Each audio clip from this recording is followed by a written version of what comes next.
Estamos de volta com o Gazeta Entrevista. Vamos continuar a conversa com a presidente do Sindicato dos Trabalhadores em Educação, professora Rosana Nascimento. Antes de chamá-la, antes de dividir a tela, eu queria lembrar aqui uma situação, porque você que está assistindo ao programa Gazeta Entrevista com a professora Rosana Nascimento, você viu o primeiro bloco, ela pontuando uma série de situações que estão previstas no plano de cargos e carreiras e que precisam ser revisadas. Você que não é funcionário público, você que é da iniciativa privada, você que está aí aperreado para saber se vai ser desempregado ou se vai entrar naquele programa de reduz carga horária, uma instabilidade danada, você deve observar essas reivindicações do servidor público com alguma antipatia. Eu imagino que você deva observar essa série de reivindicações, esse conjunto de reivindicações, com uma certa antipatia. Mas eu vou lembrar o seguinte, imagine você, telespectador, imagine o Acre, imagine o Brasil, sem o servidor público. Imagine, todos os serviços que você observa, que estão ao seu redor e que você é impactado por eles, imagine sem o servidor público. Você consegue imaginar isso? Como é que seria a nossa vida sem a atuação do servidor público? Nós estamos sendo levados, me parece, por uma narrativa do governo federal que quer fazer com que nós entendamos o servidor público como uma espécie de peso, como uma espécie de câncer. É como se nós tivéssemos que entender o servidor público como algo necessariamente ruim. Olha, deixa eu só lembrar uma coisa, rapidamente, aí eu vou politizar o assunto. Você se lembra quando o então candidato Jair Bolsonaro levou uma facada por aquela coisa? Porque aquilo ali foi um absurdo que aconteceu, né? O camarada enfiou a faca no candidato Jair Bolsonaro. Bom, o médico que salvou a vida do candidato Jair Bolsonaro, adivinha, parceiro? Era um médico do Sistema Único de Saúde. Um servidor público. E assim tem várias ações do serviço público em vários segmentos que têm importância. Nós estamos adotando uma retórica, uma fala, uma narrativa, como se os nossos bolsos aqui estivessem cheios de dinheiro. De uma hora para outra nós defendemos a privatização da telefonia, a privatização da energia elétrica, a privatização do sistema de saneamento. Rapaz, nós estamos com tanto dinheiro assim no bolso, Deve ser em outros barrancos, porque aqui no Acre, parceiro, e eu vou lhe dizer, o IBGE soltou ontem uma pesquisa, 74,2% das famílias brasileiras estão endividadas. Onde é que está esse dinheiro todo que fortalece esse argumento pela privatização a toque de caixa? Bom, dito isto, vamos conversar com a professora Rosana Nascimento. Professora, me diga uma coisa, ainda tem muita gente que está entendendo essa reforma administrativa proposta pelo governo federal como algo que não vai impactar no servidor público que está na ativa agora. E aí? Vai atingir ou não vai atingir? Com certeza, essa reforma atinge os atuais, nem terão os futuros servidores públicos da forma que é hoje, através do concurso público, retira os direitos dos servidores públicos e também retira o direito da população ter políticas públicas oferecidas pelo Estado. Esta PEC, ela muda a forma de contratação, deixa de ser através de concurso público e passa a ser pela indicação política. Quem será o servidor público vai ser uma liderança ou um assessor e um contrato de assessoramento. Ele terá um vínculo de contratação por experiência, que isso pode se levar anos contratando a pessoa por experiência, contratos de pessoas por tempo determinado. A demissão do servidor atual ela pode acontecer sem a garantia do direito à defesa. Vai ser demitido, faz uma reunião de colegiado e demite esse servidor e pronto. E ele não pode se defender. Aí diz assim, mas os serviços que são prestados à população não é bom, não é de qualidade. Tipo saúde, não atende a todo mundo. Não atende a todo mundo, mas ainda atende. Esta PEC, eu considero a PEC 32 uma assassina dos servidores públicos, dos serviços públicos e do Estado brasileiro do bem-estar. Porque na nossa Constituição de 88, ela garante um estado de bem-estar propulsor das políticas públicas, como educação, saúde, segurança, saneamento básico. Com a PEC 32, esses serviços vão ser gerenciados pelo setor privado. As políticas essenciais deixam de ser obrigação do Estado. E o Estado ainda vai ter que subsidiar a empresa privada a oferecer esses serviços. Se não fôssemos pagar, então não seria tão drástico, mas nós vamos ter que pagar a esses serviços. A exemplo da Eletrobras, que é aqui bem próximo da gente, a Energisa, foi privatizada. E quanto é que está a energia? As pessoas decidem, ou paga energia ou come a carne, porque o preço é absurdo. A telefonia foi privatizada há bastante tempo, mas você compra um crédito, faz 3 ligações, acabou o seu crédito. Você liga para resolver um probleminha, você fica o dia inteiro a musiquinha, e você não consegue resolver. Isso é o sistema privado, ele quer se beneficiar do Estado.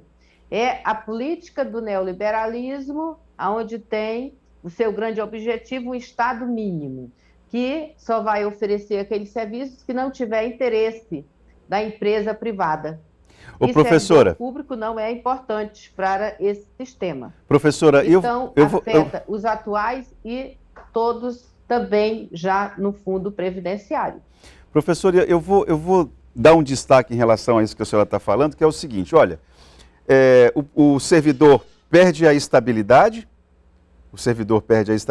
então cria-se essas categorias, né? A reforma prevê a criação de, acho que são 4 categorias. Bom, e aí os serviços que hoje são prestados por um servidor público, regido por um regime único, que obedece a um regime único, nós perdemos sinal com a professora, pode vir para mim? Foi. Não, já retomamos o sinal. Professora, eu quero dizer o seguinte, a contratação dessas possíveis empresas, é isso que eu acho intrigante. Quem defende, assim, com unhas e dentes, a iniciativa privada,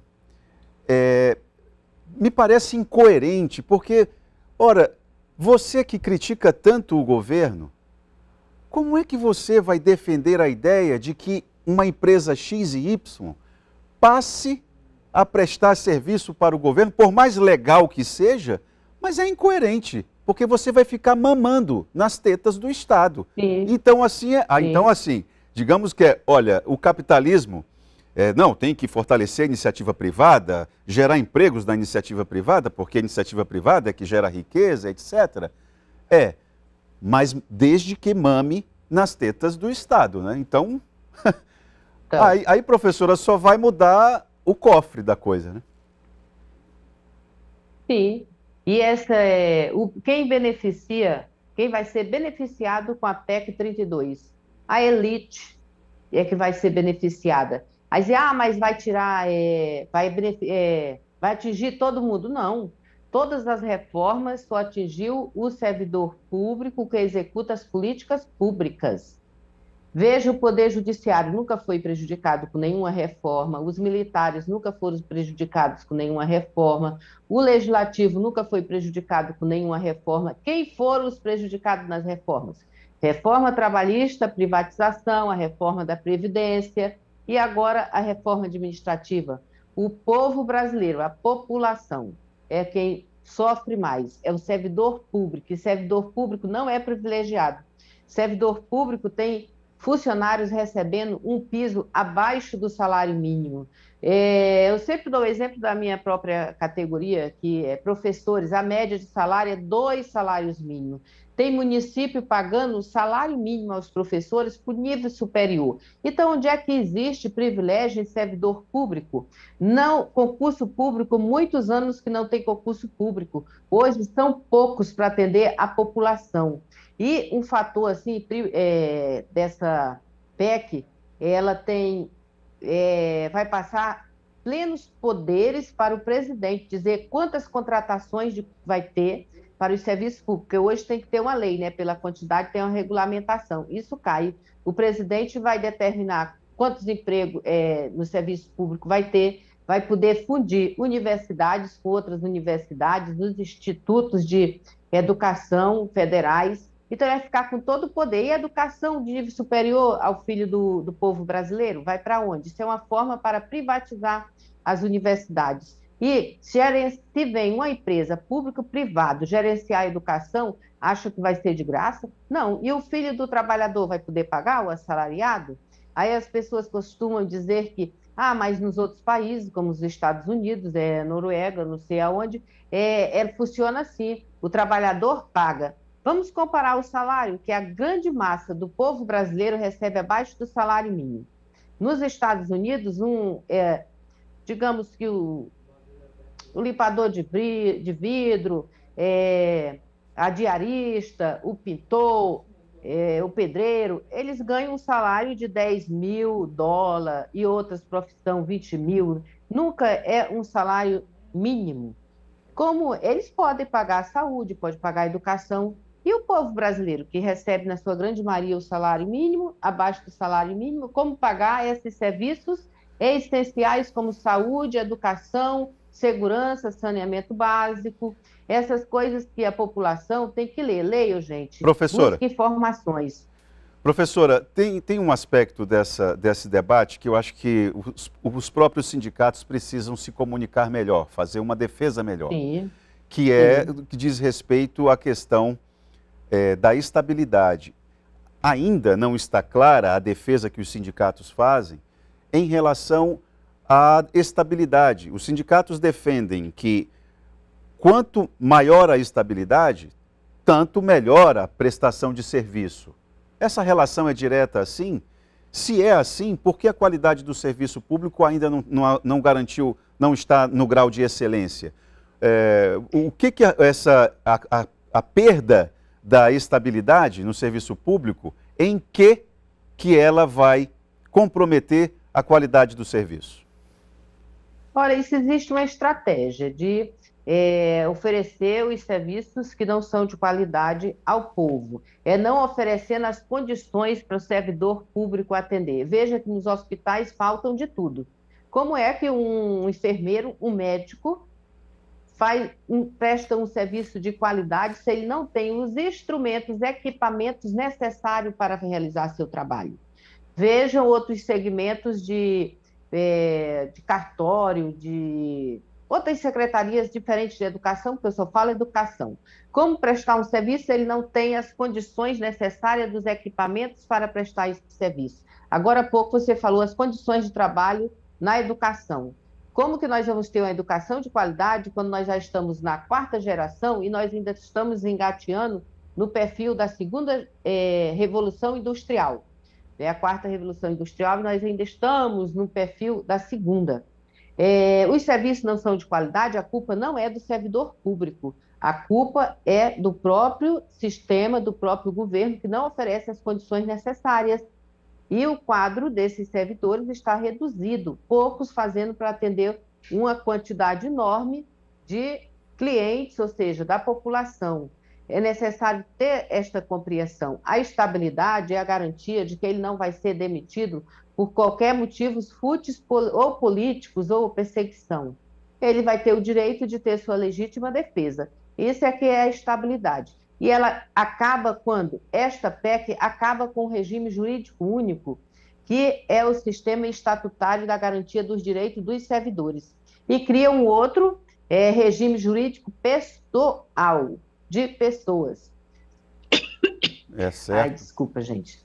Professora... Então, é assim, desmonta o Estado e desmonta todo o regime jurídico único da contratação do servidor público. E isso não é só do governo federal, isso se estende aos estados e aos municípios, assim como foi as outras reformas, atinge todas as esferas governamentais. Olha, professora, eu acho difícil, dada a polêmica, conversamos aqui esta semana com o deputado federal Alan Rick, que ele, para minha surpresa, ele não é a favor na íntegra do texto da reforma, ele faz algumas ponderações. O que eu quero dizer é que, assim como ele, eu também avalio que eu acho muito difícil, dada a polêmica que é esse tema, que essa reforma seja aprovada ainda este ano. E o ano que vem, que é o ano de eleição, não sei se vão querer tratar deste assunto. Vamos ver como é que vai ficar essa peleja. Professora Rosana Nascimento, muito obrigado pela sua participação aqui no programa.